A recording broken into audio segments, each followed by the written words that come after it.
guys? I am Family Agent on another episode of Real Estate and Sneakers. Two things that I love to talk about. We're going to talk a little sneaker. We're going to talk some real estate, try to talk some culture, some motivation, some inspiration. So today we are going to be talking about the Jordan 8s, the playoffs. So, playoffs, exactly. Anybody that knows MJ, this is the shoes that he wore for the third championship that he won against Phoenix. I think it's a very dope shoe. Colorway, you definitely need a pair of these in your life. If you look behind me, I got more 8s behind me. I love the 8s. Definitely one of my favorites. A lot of people kind of shy away from it, but I love the championship 8s. I love the Aquas. I'm an 8 guy, so these on the table are dead stock, so I haven't worn these yet, but I wanted to bring it out today. I was just feeling very nostalgic. I wanted to get into a zone today with the 8s, so definitely try to grab yourself a pair. You should still be able to find these floating around on the internet. It won't be retail price, but if you're an 8s guy, you definitely need a pair of these in your life, and you know the significance, you know what the shoe means. So we're going to let my son talk about the real estate, what's going on with the market, interest rates, and what have you. Yeah, so like the playoffs, championships, rings, you definitely want to get incentivized and get into the market with real estate at the moment. 30-year fixes going a little under 6% now, so things are, coming down, becoming somewhat more affordable, right? And, rates for a 15-year fix a little under 5.5%. So, you definitely want to get yourself in the market. Definitely want to play now because, once things start getting lower and lower, the rates, everybody will come into the market and chaos will break out like before. So, Yes. So without further ado, I want to bring on my guest today. He is a father. He's a husband. He's an entrepreneur. My guy, Palmery Desir of Alpha Tech London. Alpha Tech London. Thank you very much for sitting down with us today. Thank you, Mary. We appreciate you. And this, you and I have been talking, trying to get this kind of set up. So one of the reasons that I wanted to get you on is in the space that you operate as far as hard money. Myself being an investor for the last 15 or some odd years, I don't see a lot of guys that look like us in that space. And that's one of the reasons why I wanted to sit down and chop it up with you. I mean, you and I, we run into each other at pretty much. I saw you at the expo in the city. We see each other at Curtis's event all the time. I see you at a bunch of different places. The Curtis. Shout out to Curtis. Yes, sir. So I just wanted to sit down with you. And other than the things that I mentioned, who is Palmery Desir, if you want to let the fans know? I'll let the guests, the people watch. Absolutely. Thank you for having me. Thank you again. I appreciate the invite. I've been keeping up to date as to what you guys have been doing. Thank you guys are doing great things. Thank you. Appreciate it. Listen. And guys, if you're not familiar with me, at Desirable Assets on Instagram, my name is Palmery Desir. I've spent close to 2 decades in financial services. I've been investing in real estate since 2016. And so I understand the nuances of being an investor, but I also understand the nuances of lending to investors as a private lending professional. So I've been on that side of the real estate funding sector for the better part of 4 years now. And it's a passion of mine to work with people who are looking to get started in real estate because I understand, because I was once in their shoes. So to speak to what you said, yes, you don't see many professionals that look like us in this arena, right? Even the arena that I served in before I came into private lending, which is as a stock market professional. Oh, it's not even say any. Yeah, I was about to say that again. Oh, all right. Any. And so like any good guy, when I did get into that aspect of the business, I did my very best to bring a lot of people that look like us into the game. Amen. So I'm proud to say that a lot of them are still functioning in the game, have excelled in the game. Amen.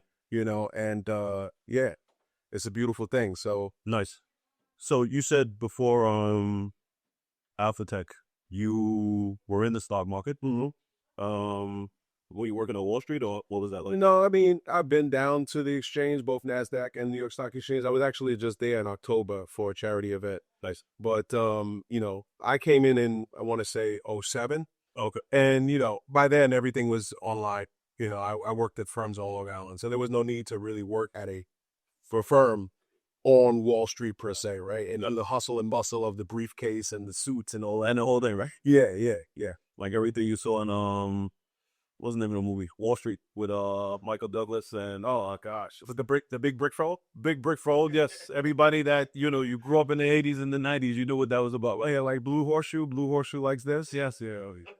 Absolutely. Oh man, Money still never sleeps. money still never sleeps. That definitely will never change. That's right. You had a question? Yeah, I was gonna say, how old were you when you first got exposed to like real estate or even just finances in general, really? I have an uncle of mine. I want to say ninth grade.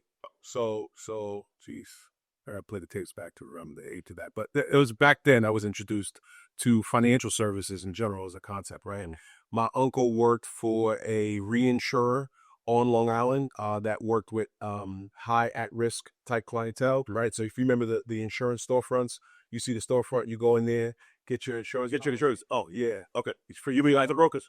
Yeah, like the insurance brokers, but the storefront aspect of it, right? So that was my first introduction, but I actually worked for the main corp. Okay. They were right there on Long Island, right on Stewart Avenue, Garden City. In Garden City. Okay. Yeah. So I was exposed then, and just the inner workings of finance, it just was something that piqued my interest. So I continued to go down that realm, and then coming into brokerage, I landed on that, kind of by accident. Oh, really? Oh yeah, somebody brought me in who used to be a hair care stylist, and literally, I kid you not, literally disappeared, and I happened to be at a venue working, and he saw me, and he was like, "Come over here, I want to talk to you." And I thought he was doing something different because I just didn't. Back to what you said, we don't see professionals in this realm that look like a certain demographic, right? So, I thought that he was up to something nefarious, right? Because you just never know. Yeah, you just never know, So I took the plunge. I joined him. He trained me. Everything went well. I made money. I excelled. My family and my peers were like, "What are you doing?" And I'm like, "Don't worry, everything's paid for." I'm not doing anything that I should. It's all on the up. That's it. Everything's on the up and up. I'm not doing anything I shouldn't be doing. So that's nice. Yeah.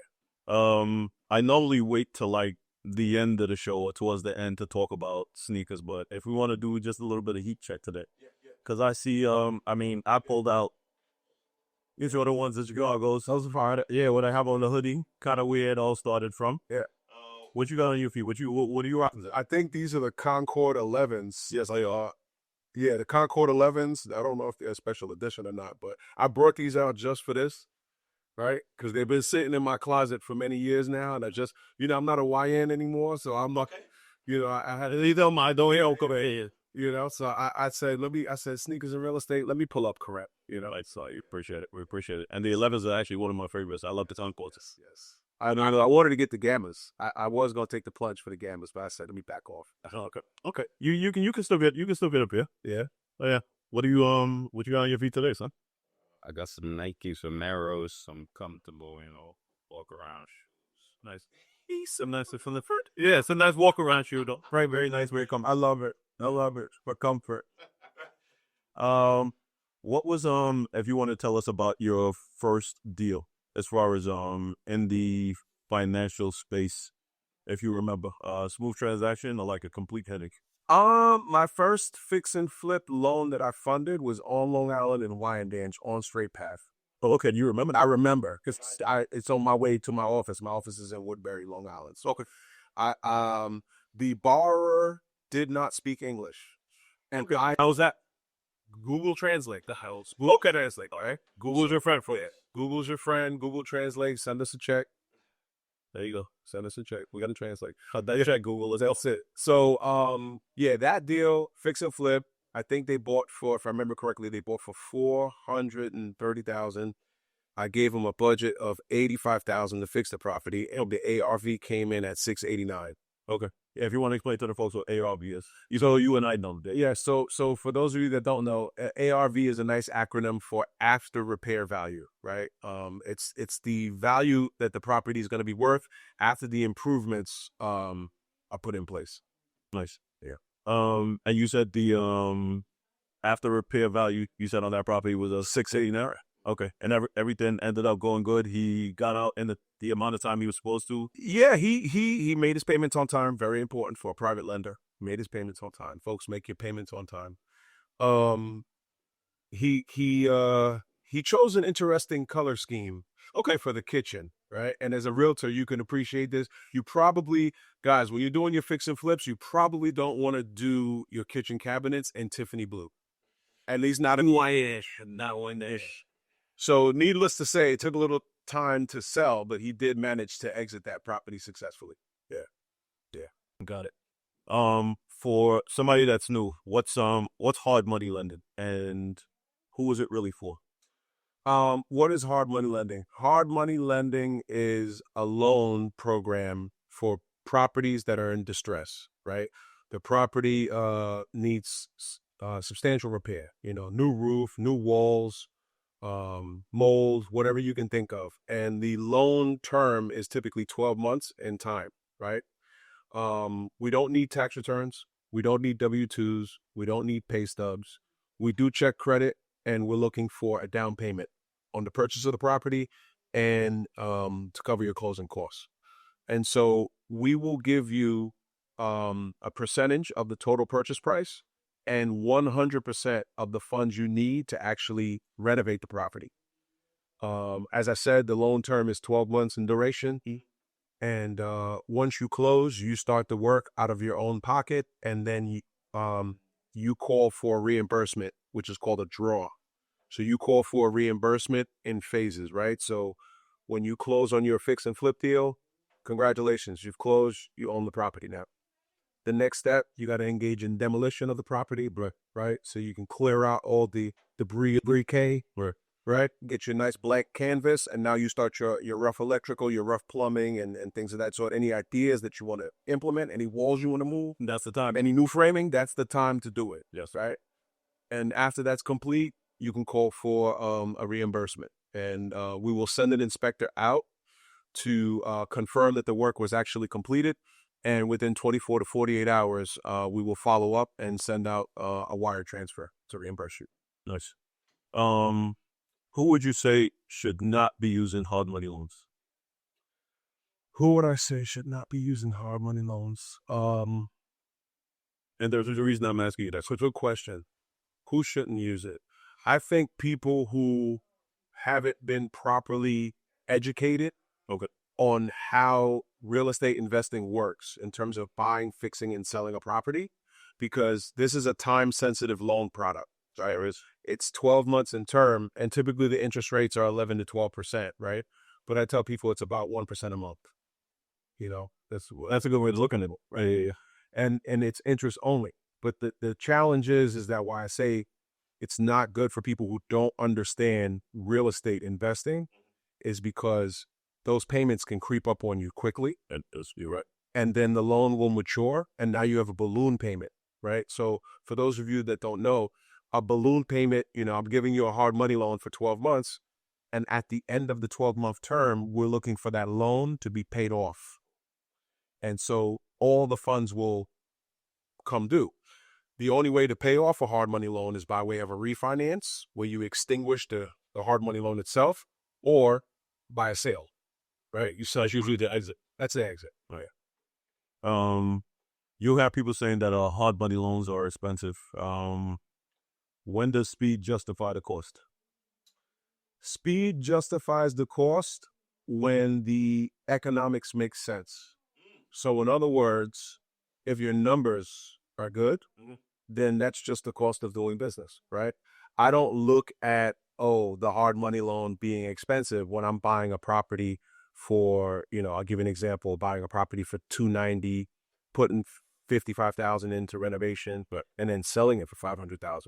I don't look at it as being expensive. That's just the cost of doing business, right? And as we know, there's no such thing as a free lunch. So you shouldn't expect anything different, especially when you're dealing with mortgages or hard money loans. It's all business at the end of the day. That's what I think a lot of people don't understand. And the reason that I was asking you the question before, because you have people that have come to you and they're saying, you know what, I'm looking to buy a property. I want to put it in my name. My credit is not the best. Do you think that I should go the hard money route? I'm like, this is not that product is not for you, especially if you plan on living in this house. That was the reason why I asked you that question, because a lot of people, some don't understand the logistics of actually using hard money and what it entails.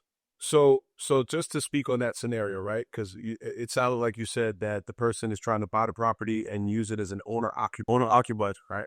So that's the first red flag of us as private lenders, right? The first red flag is our loans are business purpose loans. Thank you. For the sake of acquiring a non-owner occupied property, right? This is the part where having a relationship with your lender, a clear and open line of communication where you can tell me what it is that you're trying to accomplish, right, and I'll tell you how to do it and stay in color within the lines. Very important that you color within the lines. Yes. Right? Yes. So that being said, if somebody wants to buy a property that they're ultimately going to live in, then the path to go is, okay, maybe you use a hard money loan to acquire the property. You're not living there while it's being repaired. But now the project's complete and now you want to live there. You have to pay off the hard money loan. So if you're going to live there, we're going to get you into a qualified mortgage, right?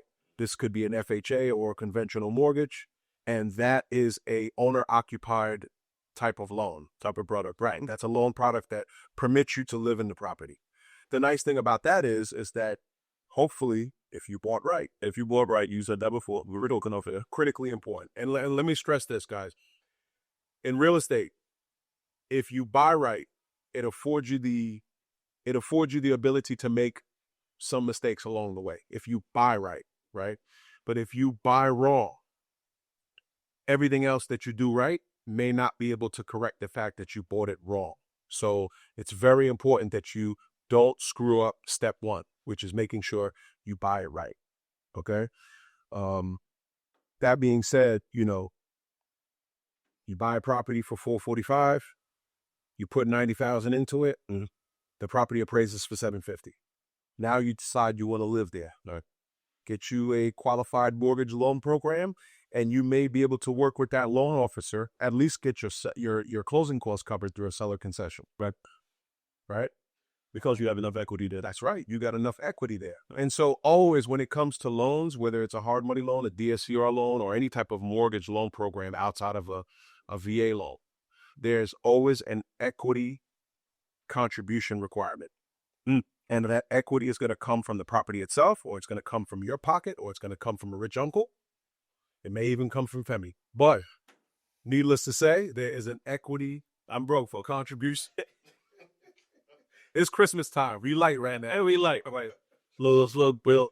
But there's an equity contribution requirement on most, if not all, real estate transactions. So I'm saying that because there's a lot of talk on social media, buy real estate with no money down. I hear that all the time, and I get so annoyed because It's very misleading. and a lot of people don't understand that. Yes, out of New York, you might be able to do that. Right. It's very rare or impossible to do it here. Everything that we do, there's always monetary value that's involved for that deal to be able to come together. So you feel like it's region specific. Yeah. I agree. Yeah, I agree. And I can't speak on all regions because I'm a nationwide lender. We do business nationwide. But I would say in New York, you definitely got to put quarters in the machine to play the game. Yeah. Because the problem is, like you said, Paul, is that everybody listens to some of the stuff, well, most of what you hear on social media. Yeah. And a lot of it doesn't relate to what goes on in New York as far as our market, as far as the way that we do business, as far as all those things in general. And I'm like, I understand what you heard, but that's not how we do business here. More importantly, it's a short soundbite. Thank you. Right. And that's the worst part that's the nefarious part about social media is that you see, you're saying slip? yeah, and you think you got all the information you need now to go out and conquer the world. And that's the furthest thing from the truth. Yeah. So it really puts people in really bad territory. I see it on a lot of different scenarios, whether it be business funding, whether it be hard money loans, whether it be starting a car sharing business. I've seen it all, right? Remember the thing with the trucking? Everybody jumped in. Yeah. Be careful of the information that you consume in short form content because it can mislead you. You should, when you're listening to information from a professional, you should really make sure that they have the stamina to give you long form duration information, right? Because if they really know what they're talking about, they can speak on it in simple terms at length. Exactly. Agreed. Yeah, I was gonna say, do you feel like that's maybe like the most common misconception in the space about like you not having to put any money down, or what do you feel like if somebody reaches out to you, what do you feel like is the most common thing people like misperceive about the space? They think that they can, through some creative means, wiggle their way out of the equity contribution requirement that I'm telling you about. There is no wiggling a way out of it. This is what's required, right? You can't mow the lawn with no gasoline in the lawnmower, right? So we have to make sure that we are understanding that. So when people come at me like that, I stop them right there and I tell them, look, you need a proof of funds letter. You need a pre-approval. I need to see liquidity. Right. I need to understand that you have the financial teeth to actually close when we get to the close of the table. Because there's a lot of professionals that are trusting my letter when I send it out. When I send out a proof of funds letter, says this person is approved for X amount of dollars, they're trusting that I did some sort of pre-underwrite due diligence. Yeah, I did some due diligence, and I didn't just send somebody to go bind up a property and contract, and they had no dollars to close. Because you'll have people that you'll know. Come on, Palmery. Oh, you my God. I'm like, I like you. I don't like you that much. Yeah, you don't have what's required. We're not going any further. No. What do you say as you can think back? What's a deal that you did that made you proud? A deal that I did that made me proud. I closed one recently, like I think it was like maybe 3 weeks ago. The borrower had so many challenges. They were dealing with a contractor, and it was a young lady who was the investor. She went through a mentorship program, and the mentorship program was wildly successful for her. Oh, was it? Okay. Very much so. Nice, so. She was on her fourth flip. Nice. In the previous flip before that, she had made, I think, 90,000 in profit. Oh, nice. Okay. And but this last flip, the one that I refinanced for her, she got caught up with a contractor, and the GC was strong arming her for additional money, threatening a mechanics lien, all kind of things to basically force or put you in her hand. Yes, and then the worst part about it is that her loan was maturing. And this is what we talk about this 12-month hard money loan. Right. So the loan was maturing. And, when I'm listening to the story, the first thing I ask is, where's your husband? Because, I'm a professional these days, but I'm thinking to myself, if somebody was talking to my ladies like that, we moving furniture, all sorts of, we're going to go in a different direction, right? That's what I'm thinking. But she was like, oh, I didn't want to go in that direction. I'm like, okay, I understand. So I said, okay, you're going to try to sue the guy. That's not going to work out because the hard money lender, the loan's going to mature long before you ever see a courtroom. Right. And you're going to lose this house. So let's figure out how to get this paid off. Right. So we worked with the previous lender to get all the documentation that we needed. And right when we got to the 2-yard line to score a touchdown in the formal closing, back taxes of 20 grand. I'm like, why didn't you, these things you got to tell me. So I know, give me all the information up front. I tell clients like this, right? If you hire a lawyer, you have to tell the lawyer everything, okay? And the reason for this is because the lawyer needs to know how to properly serve you. They can't serve you if they don't have 100% of the facts. You give me half a story different. Yeah, you can't give me half the story. Not your loan officer. Yeah. Don't do that, because if I get blindsided by something, it makes me look away to my own underwriter. My underwriter's like, you didn't catch this? Like, how come you didn't know about this? He's the borrower that didn't tell me, right? So it's we managed to work through that. The appraisal. This is, and like I said, you asked me what I was proud about. So the appraiser comes back. There's a picture of the pool. The pool's halfway full, and it's green. The water's green. Okay. Here goes the appraiser. Oh, it's not safe. This is not safe. You have to correct this. How do we correct this? Well, you need a pool cover. Young lady doesn't know how much a pool cover costs. I grew up around pools. So I already told her, I said, look, let me check with the appraiser, see if we can get the old school cover with the water bags. Because that's a cheap solution, probably $500-600, and that's all you need. That's all we thought we needed. They said, oh no, we need a safety cover. You know, the one that you could drive a car over. And the for real little ones, yeah, that's the loop lock. Yeah. Okay, right? Yeah. So she was like, "Oh yeah, how much that cost? That's cool. Cost you about $3,500, right? Can't do that." She got me on the phone with another contractor that she found at one of these local home improvement stores. The guy's English was not the best, but I managed to communicate to him. I said, "Listen, Google Translate again? no, just Oh, slow English. okay, okay. Really strong, slow English. Like, listen, I need a chain link fence around this pool. Can you do it this week?" See, I can do it. I said, "Okay, do it." That cost her a couple $100. Nice. We cleared that appraisal condition, right? We cleared everything. I tell people when it comes to underwriting a loan, I am like a lineman in football. I'm blocking and tackling, right?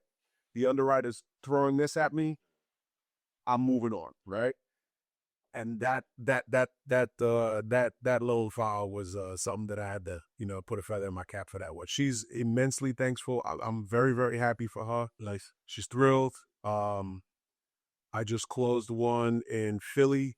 This particular investor put out 50 offers before he got an accepted offer. Yeah, 50. 50, right? So again, guys, you need a loan officer who has the stamina to stay locked in with you while you're making these offers out there. Right. And he never got discouraged. Like, he was putting out these offers, he never got discouraged. He got the property, I think, for $145. Oh, wow. The budget was $120. Okay. And the ARV is over $350, $375, somewhere in that range. Oh, that's a whole more the way long. Yeah, and that's his first deal. That's the first deal. Yep, first deal. Yeah. Some of the biggest wins that I've seen to 2025 have been from brand new real estate investors, man. And I'm just blessed and excited and happy to be a part of that. You know what I mean? Yeah, to be a part of somebody's journey, especially starting out by that. So what do you feel like was kind of like the trickiest parts of some of those deals, like the GCs, the appraisals, the construction? Like, what do you feel like some of these people are having, like, some of the hardest obstacles or like hurdles throughout the process? I think something that can get really tricky is that when your budget is in excess of 50% of the purchase price or as is value of the property. So in other words, right? You're buying a property for $200,000. And we're talking new investors here, guys. We're not talking about CG guys that do a 7-figure flips or whatever have you. They know what they're doing. But we're talking about the newbies. All the newbies. Yeah. The one that just woke up on Wednesday and said, "I want to be a real estate investor." They found my card. $200,000 purchase, comes to me with a $100,000 rehab, never did a project in their life. Hard to get that approved because now you have zero real estate experience. And now you're trying to convince a credit committee that you're going to be able to execute this extensive scope of work that's 50% of the purchase price of the property. Yeah. Right? So I tell people, as a rule of thumb, try to keep your renovation budget for your first few flips. You're just getting in, try to keep the budget below 30%. Okay. Oh, legal has its value. Like a lipstick job. You're just getting in, new kitchen, new bathroom. Things that you're doing where it looks like to the credit committee that you are reimagining the property, that's scary, right? Like, I'm doing one now, guy in Chicago. He's buying for $100,000. The budget was $145, and the ARV came in at $400. But now we had to go to feasibility study. Right. It's a 2-family too in Chicago. Really? Yeah. Yeah. Okay. So now he had to get a feasibility study. So the feasibility report comes back and they say, this line item, that line item, this line item, we need you to bump up the budget this much because we think that There's not enough there. yeah, there's not enough money.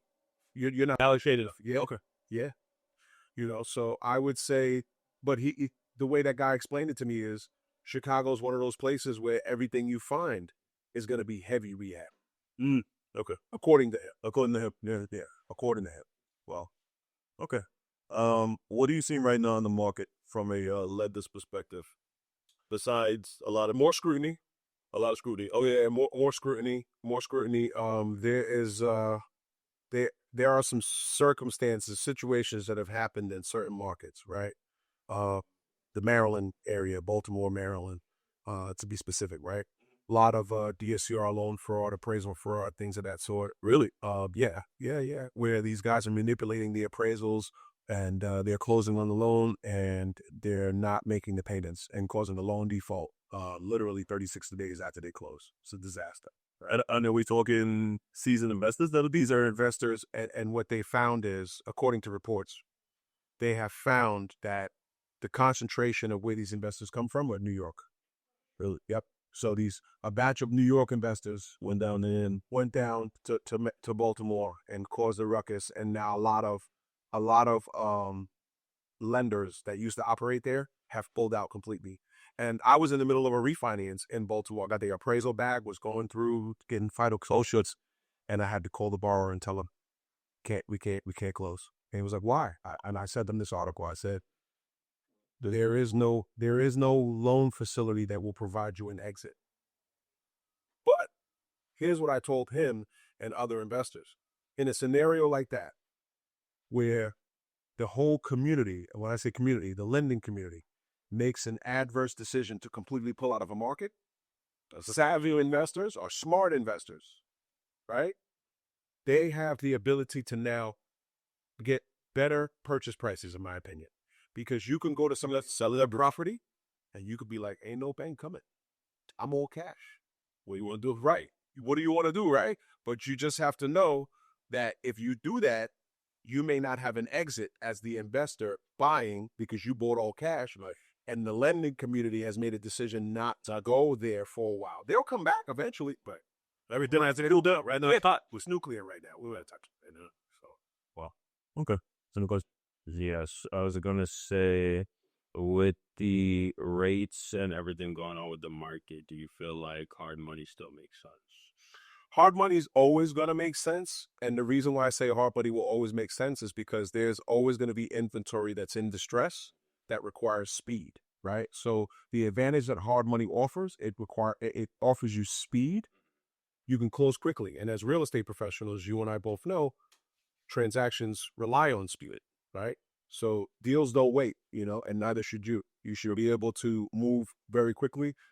I've gotten the question about the comparison of hard money versus a 203k loan, and I wouldn't put my enemy through a 203k loan if I didn't have to, because I would rather stick with a hard money loan and not have to deal with the constraints of a 203k.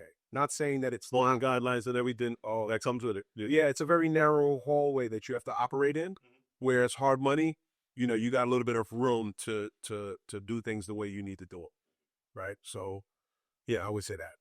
And with your company, do you guys fix and flip or buy and holds? Is there one that you would prefer over the other, or you guys are pretty? I mean, I would say to you that fix and flip for me, I can't, like, in terms of company wise, our bread and butter is these type of loans. Let's fix and flip, and the DSCR loans are our bread and butter, right? We do the new construction. I was talking about that earlier, but we do that. But I have grown a niche in terms of working with newer investors, because I'll take the time to walk them through all the ones. Yeah, it takes education. But the thing is that the education is a heavy lift in the beginning. But once they got in, once the light bulb turns on, that's it. And then when they come back, they have all the documents ready to go. I don't really have to ask them for much because they've been through this before. Nice, nice. That's what's up. Yeah. With mindset, what are the mindset traits that you would say most successful borrowers that they share? Conviction. Okay. Can you elaborate? Yeah. I like that. Yeah, conviction, meaning so the borrowers that I work with, right?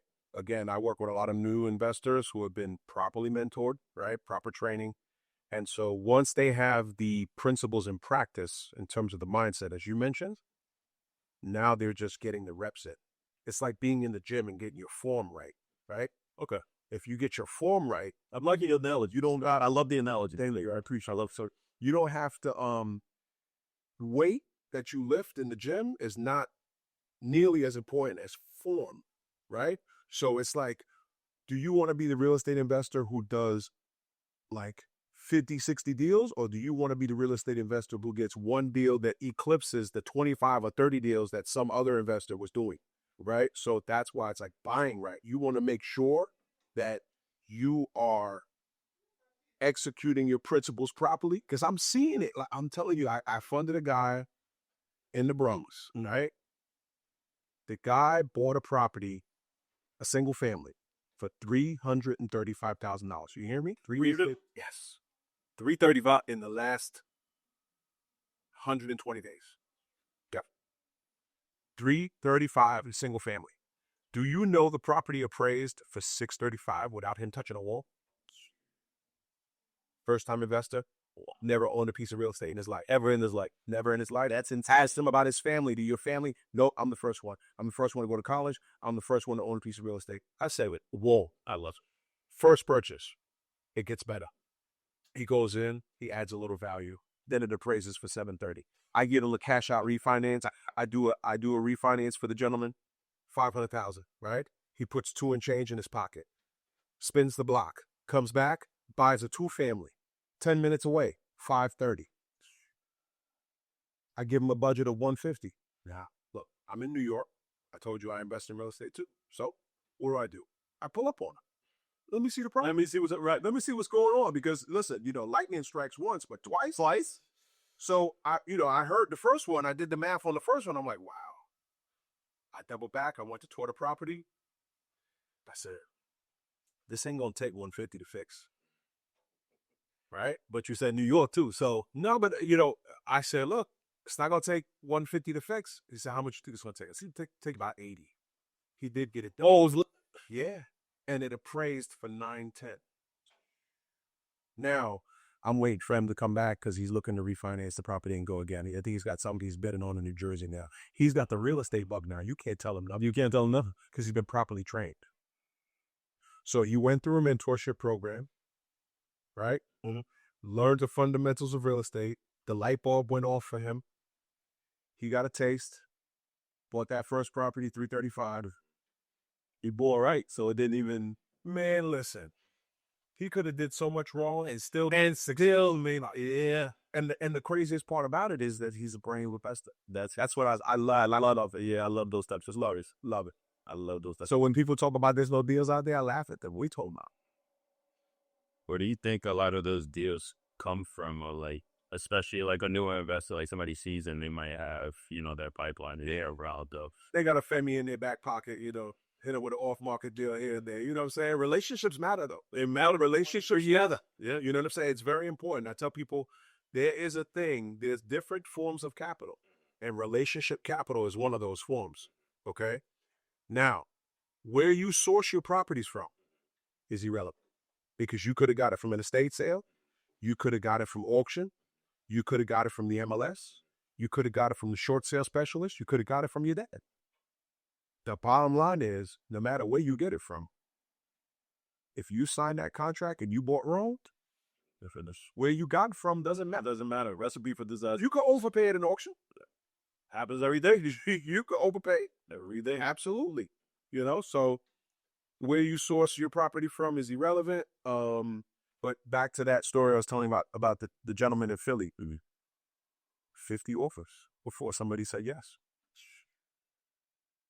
I mean, after he sells that property and makes that money, the 50 offers really didn't matter. It was the cost of success, And then there's some people who get lucky and they make their first offer and they run there. Then there's people that get something in contract and it's a complete dud. Yeah, that's true. It's like you said, the nature of the business. Yeah. What's a common mistake that you wish investors would stop making? A common mistake that investors make is how they deal with the contractor. Yeah. Because the contractor is the mechanism for manifesting your property's final vision in human form. Meaning, you got this property, you saw. Say that again, please. The contractor is the mechanism that you're using in human form to manifest your vision of the property in your mind, right? I feel like I'm not sure of the day, folks. You preach. But in other words, that contractor is the muscle to bring it to life, right? Yeah. And if you are willy-nilly in terms of communicating what you want done, division, they will be willy-nilly in their execution. So timelines are important, right? So timelines are very important. Yes, because now, look, we're a couple weeks from Christmas. Let's say somebody closes now, right? Mm-hmm. How long should a rehab take on any house? Just a house. Do you doing a rehab? How long? You got a hard money loan for 12 months. Well, do you want to try to get it within 60 to 90 days? I would say 8 to 10 weeks at most. 10 weeks. Yeah, 8 to 10 weeks at most, and that's just giving a little bit of leniency for overages. The last flip I did, it was a garage door from 1960, and the garage was a certain size. So I had to go through 7 Home Depots on Long. They have 7 Home Depots on Long Island to find this one door. Well, right. So you have to give that wiggle room. All right, I should go down. But if you don't have that understanding with your contractor, they might take on too many jobs, right? They might take your job on and you weren't decisive on how you wanted to do things. You need to know what materials you're going to be using. You need to know these things before you close, right? I tell people all the time, the pilot has a pre-flight checklist. That plane does not leave the ground until the pre-flight checklist is complete. The truck driver has a pre-road trip checklist. As a real estate investor, you should make sure all your boxes are checking off of before you close on that hard money loan. Because if you close on that hard money loan, the meter starts running. Yeah. And we're looking for our money on the first. It's true. How would you personally, when it comes to leverage and risk and long-term wealth, like what are your thoughts on that? I think money functions well in buckets, meaning there's money that, is speculative money. Okay. So, let's talk stocks for a second, right? Guys using some money to swing trade stocks. Mhm. Okay, invest in stocks and make some short-term gains. And then there's there's another bucket, for your dividends and your retirement account and things of that sort. And then there should be a bucket for your vacations, but money should be compartmentalized. Okay. Right? Is my viewpoint on it, right? So I told you, like, my background is in financial services. So I tell people, when you're working with a financial services professional, you need to make sure you're working with somebody who's a thinker. Okay. Because anybody with a license can give you a thing. Sure. But if they don't think about the implications when certain triggering events happen, you didn't think that through. Yeah. You got to be very calculated. Yeah, you got to calculate your way through. Yeah. So it takes vision to really put a proper plan in place. And so in terms of the question on buckets of money, or rather how to allocate those funds, yeah, I would say to you that, you got your short-term money, you got your long-term money, right?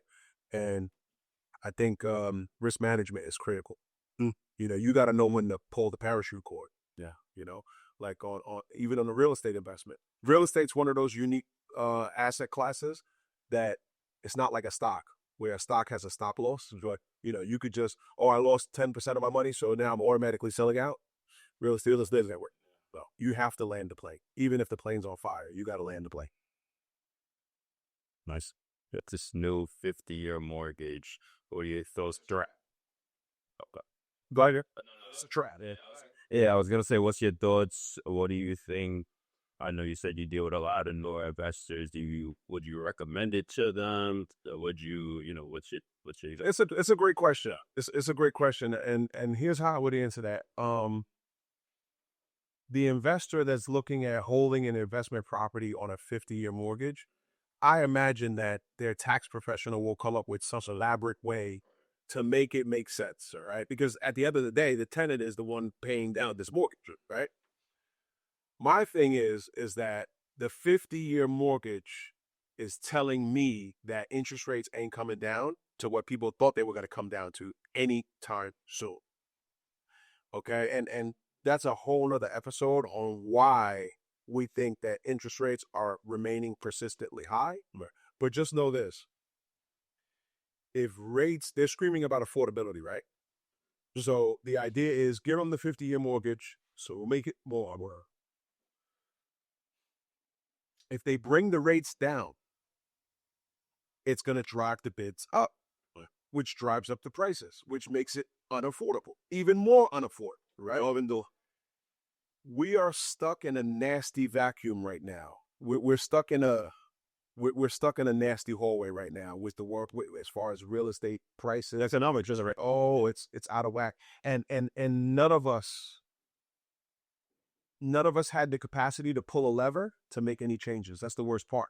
We are forced to navigate these turbulent waters as far as finances are concerned. You're seeing it everywhere. You're seeing it with food. You're seeing it with motor vehicles.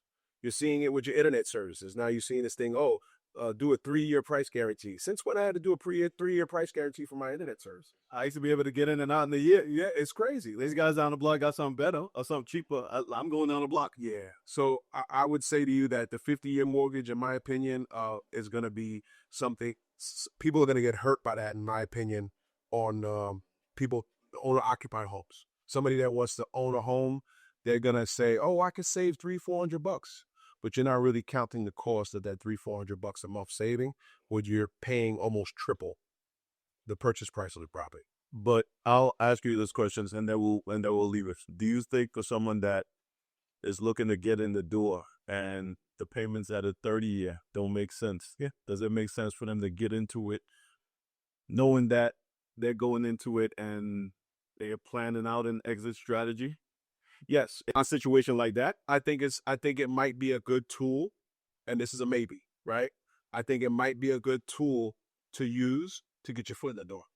Because I have yet to see somebody successfully wait to buy real estate and it worked out. I have yet to see it.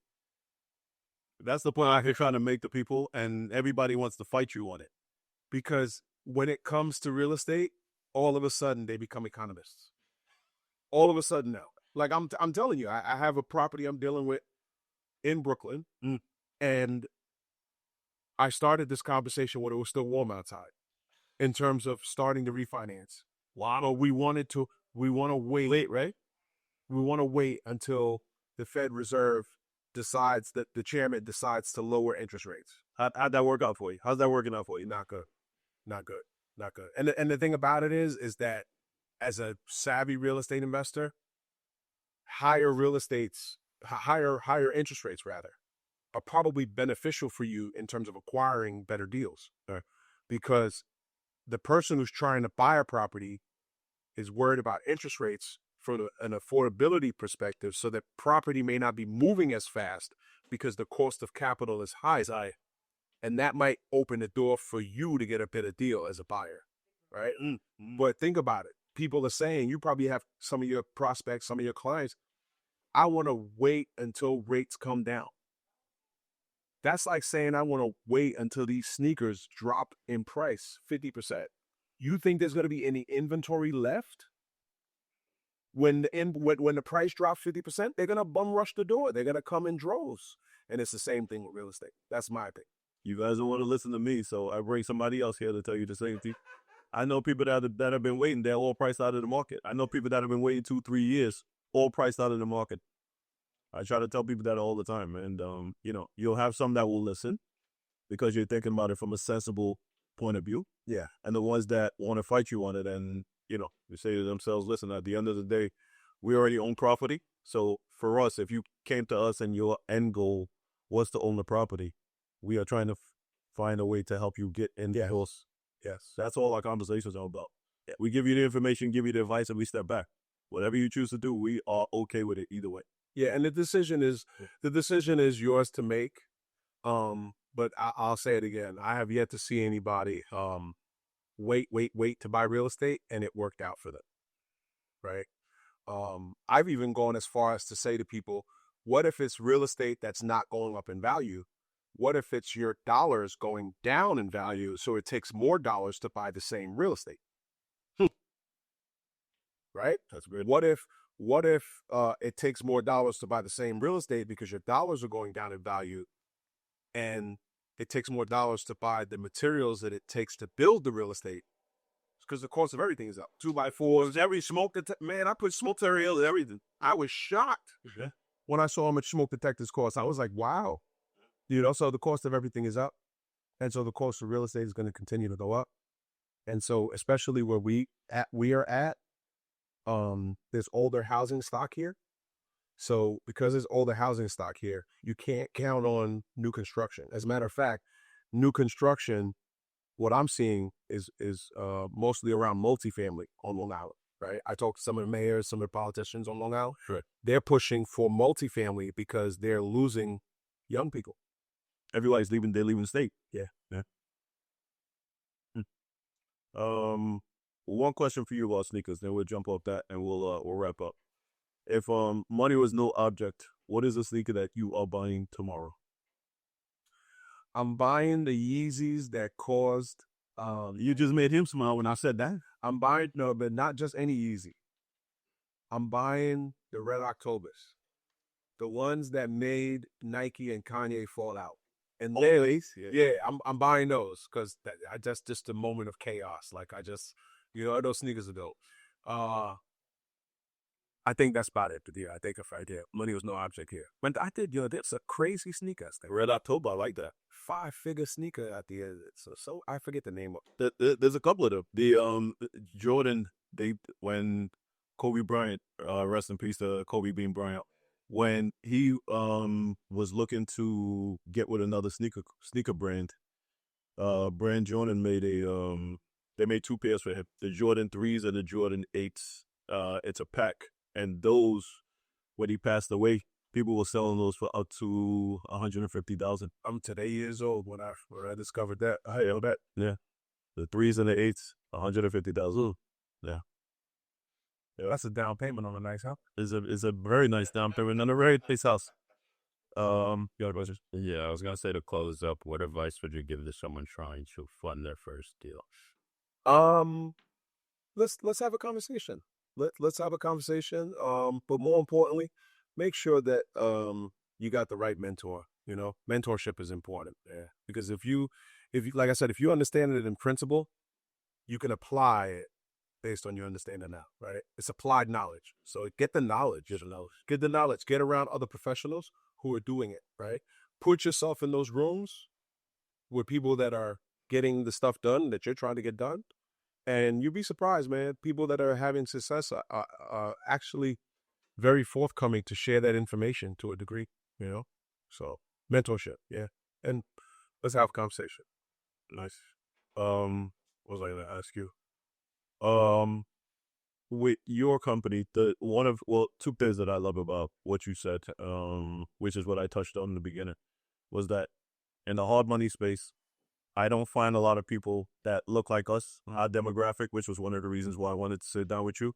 And also something very interesting that your company does. So if you want to talk to the listeners about that, because a lot of the hard money guys that I find, and I've been borrowing hard money for damn near 20 years. A lot of them are always looking for people who have experience whenever they're doing deals. And what I find to be very unique about your company is that you guys deal with a lot of people who have no experience. So if you want to just touch on that real quick. Yeah, so guys, I'm with Alpha Tech Lending. We are a direct lender, private institutional lender, 25 years of experience, offices on Long Island and Boca Raton, Florida. I like to tell people that, the founder of our company actually invented the fix and flip loan. He was one of the first guys to actually put the fix and flip loan into service. Nice. And so we specialize in 1 to 4 unit property types. So fix and flip, we will give you up to 90% of the purchase price to acquire the property, and up to 100% of the funds you need to renovate the property. That's the fix and flip loan portion. We also have loans for new construction. Okay, so new construction, you just woke up on a random weekday and saw a lot and said, "I want to build a house." We can help you with that new construction, right? We will offer you up to 70% of the as-is value of the property in an initial loan, and up to 85% of the funds needed to construct the property.